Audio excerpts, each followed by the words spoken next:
Insomniac talks about the possibility of a Spider-Man 2 demo, leaked details for Bungie's next game Marathon, Hideo Kojima tells us how involved he will be in the Death Stranding movie, Final Fantasy XVI turns out to be amazing, and the fate of the Activision deal is on the line at the FTC case. All that and more in today's PlayStation news. Let's get to them.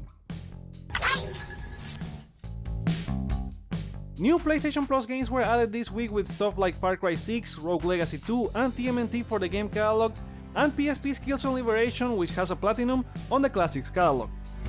It's a great update for June as the new Plus celebrates its 1-year anniversary.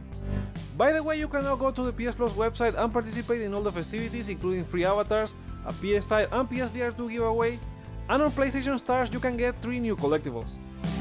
The game trials ring for checking out God of War Ragnarok, MLB The Show, The Last of Us Part 1 and Dying Light 2. The game catalog ring for playing Final Fantasy VII Remake, Demon's Souls, Yakuza Kiwami, Uncharted Legacy of Thieves Collection, and Assassin's Creed The Ezio Collection. And for the Classics catalog you have to play the games that match the clues, which are just The Legend of Dragoon, Toy Story 3, Jak and Daxter, and Bioshock. Sony also shared a few stats about the service, like people playing 7.4 games on average.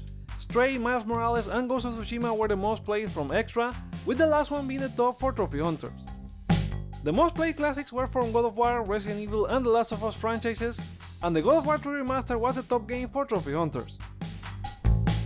Speaking of PS Plus, a new console bundle with the service has been spotted online. The news comes from Twitter user Subitech, who also leaked a previous 2 DualSense bundle from Australian EV Games back in January. The bundle appears to be from a German retailer and it would include a disc-based PS5 with a 24-month PlayStation Plus premium sub, no word on the price though. It's a very cool bundle that will give players access to tons of great games and some classics, and it's also a great strategy from Sony to have people try the service and maybe even deplete their current stock of consoles if the new model comes out later this year.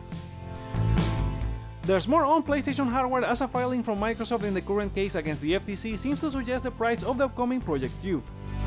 This is from Axios' Stephen Totilo, who is covering the trial, and in one of Microsoft's statements it mentions that Sony is also anticipated to release a handheld version of PS5 later this year for under $300. That is of course Project Q, which is far from a handheld PS5 as it will only allow playing games through streaming, but with all the features you have in the full experience like adaptive triggers and haptic feedback in an 8-inch screen. This is Microsoft data and may not be the final price Sony goes with, but I think above 200 and below 300 is still too expensive for the proposition, even if the hardware may justify it. More about the FTC Microsoft trial later in this video. Next, Sony previously announced a gaming expansion towards mobile when they announced the acquisition of Savage Game Studios, but the executive who was involved in that acquisition and was in charge of leading the ship is now out. That's Nicolas Sebastiani, an ex-Apple executive who helped grow the arcade service for the Cupertino company. He joined PlayStation as head of mobile in late 2021 and has now moved to pursue new undisclosed opportunities. Sony has now appointed Chris Davis and Olivier Courtemanche as co-heads of mobile. Both joined Sebastiani's team as senior director of mobile business and product respectively.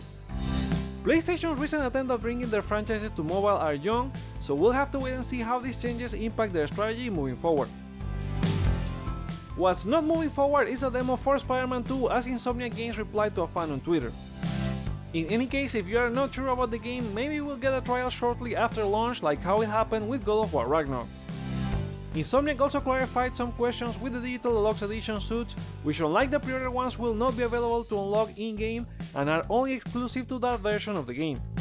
However, if you want to go with the standard edition, either disc or digital, you will be able to upgrade and get the suits for around 10. In more Spider-Man 2 news, Insomniac announced that the title track from Spider-Man 2 will debut at the Game Awards 10-year concert this Sunday, June 25th. Sony has announced another Playmaker celebrity, but it kind of confused people into believing a new Days Gone was in the works. The news came from Bend Studio on their Twitter, where they welcomed Japanese-British singer Rina Sawayama to the world of Days Gone. Sawayama, like LeBron James and Stranger Things fan Wolfhard, will be an ambassador for the brand, with future collaborations, and it doesn't mean a new Days Gone is coming, since Ben is working on a new open world IP. And Bungie's new IP, or rather a revival of a previous one with Marathon, just had some gameplay details leaked via Insider Gaming. The game is a 3-player PvPvE extraction FPS where you must collect loot and leave the map either solo or as a team. The most significant and probably controversial feature is said to be an oxygen system that works as the match timer, and you need to extract before your oxygen reaches 0 as your health will start depleting. You can also find oxygen canisters or buy some before a match. Alongside oxygen, there's an injury system where players will get different effects after being shot. An example was being shot to the waist makes your oxygen deplete faster, and being concussed will have the screen go blurry. These two handicaps can be overcome through their perk system, where your character can have abilities to use less oxygen, move faster, faster revives, and so on. Bungie appears to be working on 3 maps, but not clear if all 3 will be at launch, with each environment having secrets for players to find, and new ones added as the season progresses. The developer is also aiming for minimal load times, and they want it to be the ultimate live service. We'll see if that happens when it launches at some point for PS5, Xbox Series and PC. Are you looking forward to Bungie's next live service? Share with us in the comments. Moving on, the Ghost of Tsushima movie is still far away, but director Chad Stahelski is already thinking of leaving the film open to expand further from there. He indicated that as part of an interview with Comic Book Movie as he was promoting John Wick Chapter 4 Blu-ray release. The director said that they know they have great material, but it's just how he packs that much information into a feature that can go onto other features or a TV project or a platform for that. He's questioning how do they make a great 2.5 hour movie out of this, making it satisfying and leave it open to expand further from there, which is the real challenge. Stahelski added the film is in heavy development and adding story and characters is definitely something he doesn't want to lose in any way. And the Stranding movie won't lose any ties with Hideo Kojima, as the creator confirmed he will be heavily involved in its production even if he is not the director. He explained on Twitter he is deeply involved in producing, supervising, plotting, look, design and content of the film adaptation of Death Stranding, just not in charge of directing. Hammerstone Studios and Kojima Productions are co-producing the movie, with Alex Lebovici executive producing as part of the former. There's still no info on who will direct or if the original game character actors would reprise their roles, but at least we know the role Kojima will play. And you will be able to play the upcoming The Callisto Protocol DLC this June 27, the official game account announced on Twitter. Final Transmission, which is the last chapter of the game, will be launching as a PS5 exclusive for only 48 hours, yes you heard that right, with all other platforms gaining access on June 29. The DLC will add a new powerful melee weapon in the kinetic hammer and new robot enemies that are tied to the biophage. Regardless of how the DLC turns out, it makes you wonder if this extremely short exclusive window was worth whatever Sony paid for it. Let's talk about an exclusive longer than 48 hours, and that's Final Fantasy XVI, because reviews are in and it's an amazing game.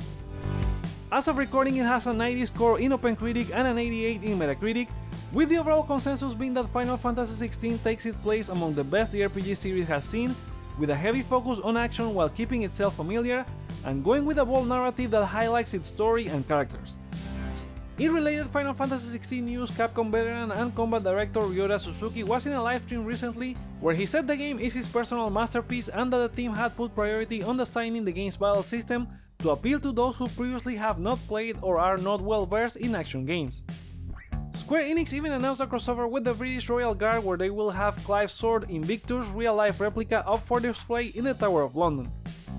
Final Fantasy XVI is already out for PS5. Are you playing it or will you jump into it later?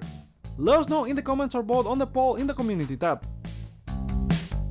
Let's stick with Final Fantasy and with the FF7 Remake Part 2 launching in 2024 and the rumored for FF9 about 2 years away, fans may wonder if they could do more remakes, for example Final Fantasy VI. Square Enix Vice President and producer Yoshinori Kitase spoke in a recent stream about the matter, saying that he thinks Final Fantasy VI Remake would be difficult. FF7 Remake is not yet finished, so he's not able to think about it. But for FF6 there are many fans inside the company and they often ask him when they are making 6. In the end, I think it will all depend on the success of remakes like Final Fantasy VII, and it seems the game did very well, hitting 14.1 million copies as of February this year, but of course they still have their hands full.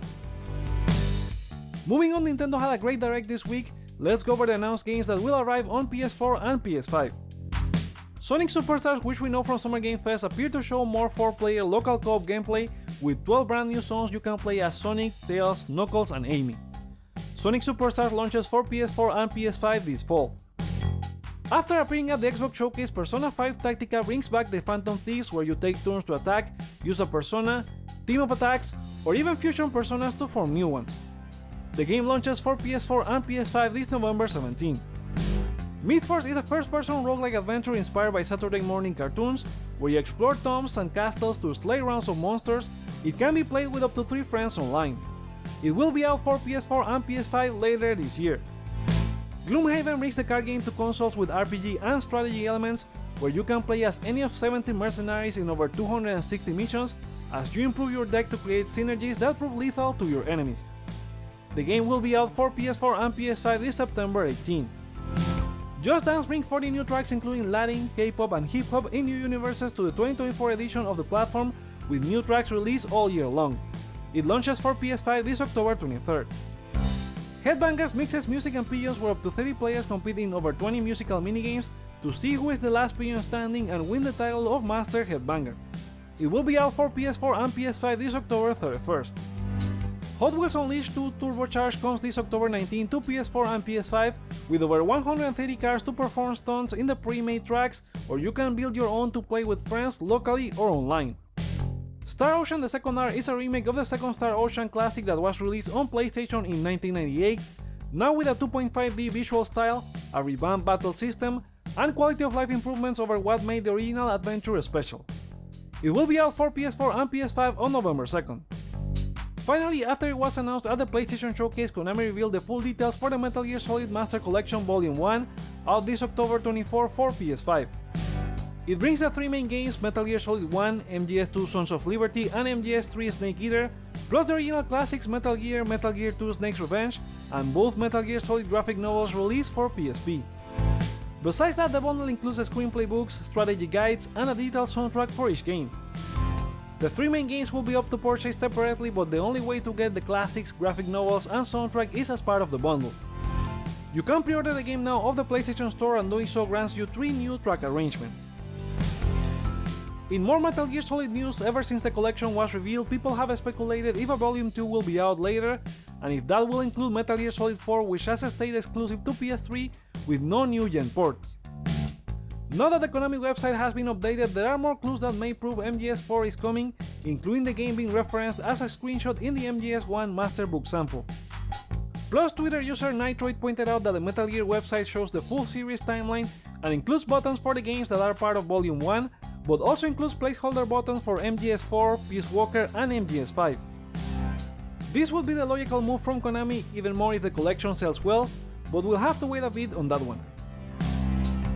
Souls-like games Lies of P and Wolong Fallen Dynasty will have a collaboration as announced by Team Ninja on Twitter.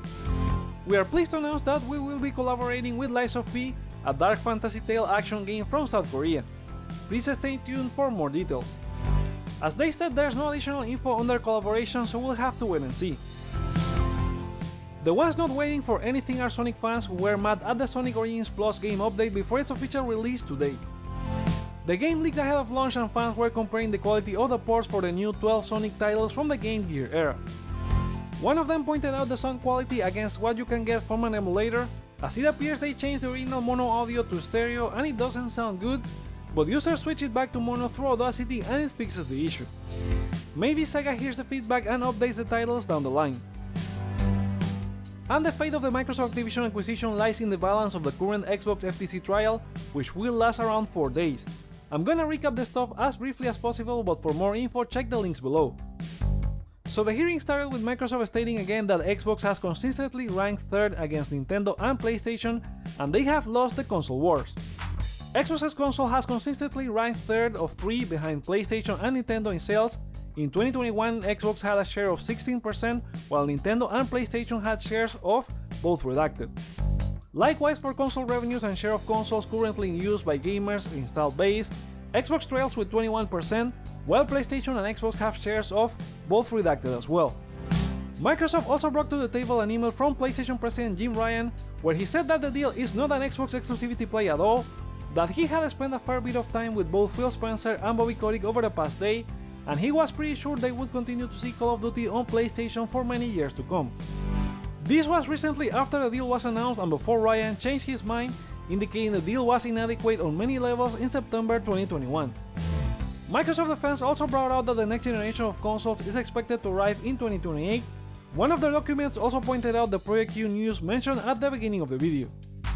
Filings before the case started also indicated Sony was not willing to share details of their upcoming PS6 with Activision if they became a part of Microsoft, as it meant giving up tech secrets. Back in April this year, he was questioned if he felt in a similar way with Mojang, and while his response was redacted, it seemed to point out that it was a concern back then, but not anymore. He didn't mention anything on the reverse where Bungie and San Diego Studios have to know about future Xbox hardware for their games, but he was not asked about it either. Prior to the case, the FTC cited that Starfield and Redfall were enough evidence of what was going to happen with Activision once the deal was closed, so they presented Bethesda executive Pete Hines as a witness to point out changes in exclusivity after the company was acquired. While Microsoft defense pointed out they carried with the agreements on Ghostwire Tokyo and Deathloop, Hines mentioned that Starfield was not considered to be exclusive before the Xbox acquisition, with the FTC bringing up a GameSpot video from 2021 where he apologized to PlayStation gamers as there was not a lot he could do about it. Then he also revealed that the upcoming Indiana Jones game in the works by Wolfenstein Studio Machine Games was licensed by Disney to be multi-platform, but post-acquisition the deal was amended to just launch on Xbox and PC. While deals can be rearranged, this goes against what Microsoft had said about fulfilling contractual obligations of games planned to launch on PlayStation. Continuing with Hines, he said he felt confused by Xbox's decision of keeping Call of Duty multi-platform, but not for Bethesda titles like Starfield, indicating the decision was out of ZeniMax's hands, and with Phil Spencer telling him they would continue to evaluate titles on a case-by-case basis. Hines also pointed out that the move was to the benefit of the development team because the game would not have shipped as early as this September, given the QA required for more platforms. Regarding Indiana Jones, the judge asked him why they amended that contract specifically. He replied that in his view it was about reducing risk and getting to a degree of certainty, since before the deal they were a small independent publisher, and the acquisition gave them the stability needed to make that change. Given that it was also a license, Disney expected results at a certain point, and they didn't have the liberty to take as long as they wanted. Microsoft tried to come back showing that exclusivity for them is costlier given they have fewer consoles out there, so it means less sales compared to PlayStation, something they filed before this case. For this, they had Xbox executive Sarah Bond, who revealed that Bobby Kotick asked Microsoft to increase their revenue split from 70-30 to 80-20, or else the game would have skipped the beginning of the Xbox Series generation, which Microsoft agreed to do. She also talked about how marketing exclusivity worked and how they couldn't list Call of Duty as part of their YouTube showcases, only on the web and Twitter. But that's how marketing exclusivity works, and something they had done themselves before, with Persona announcements embargoed for 24 hours before revealing other platforms. In the end, a pretty eventful day.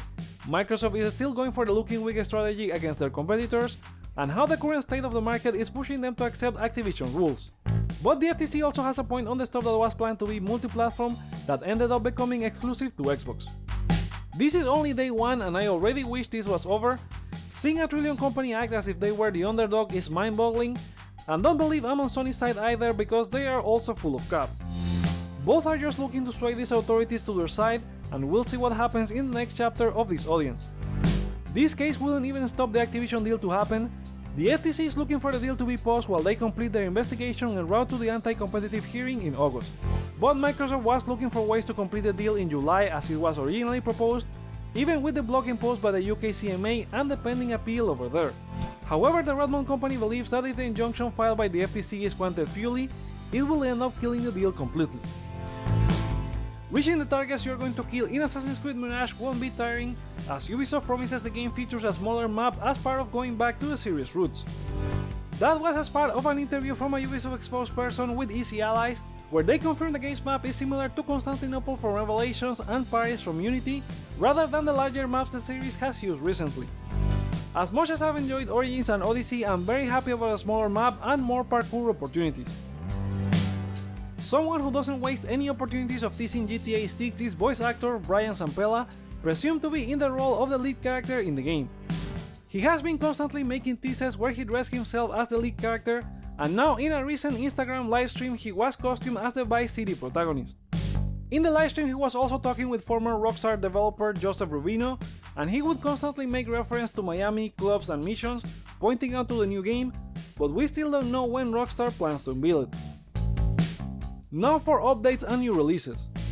Meet Your Maker, a PS Plus Essential game from April, will be getting a big content update this June 27th for PS4 and PS5, adding a new area, a new guard, new traps, a new weapon, and more build items.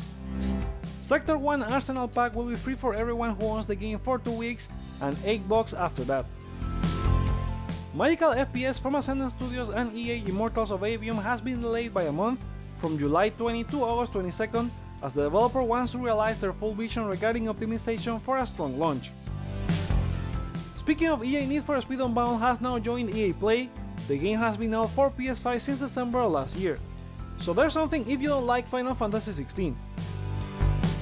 But if you are into Call of Duty instead, the game has now received Crash Bandicoot content in the form of weapon blueprints, skins for weapons, grenades and ATV, a loading screen, stickers, and an emblem, all going for 1800 Call of Duty points or around $20.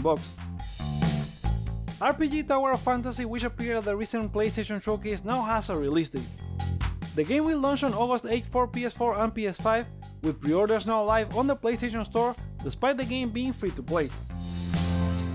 And those are the PlayStation stories for today. Come back on Monday for a new video, but remember to share your thoughts on any of this news in the comments below, like or dislike to let me know your feedback, check out other videos you may enjoy while you're here, and consider subscribing for more on PlayStation. Thank you so much for watching, my name is Joseph, this is Hype for Games, and let's get hype!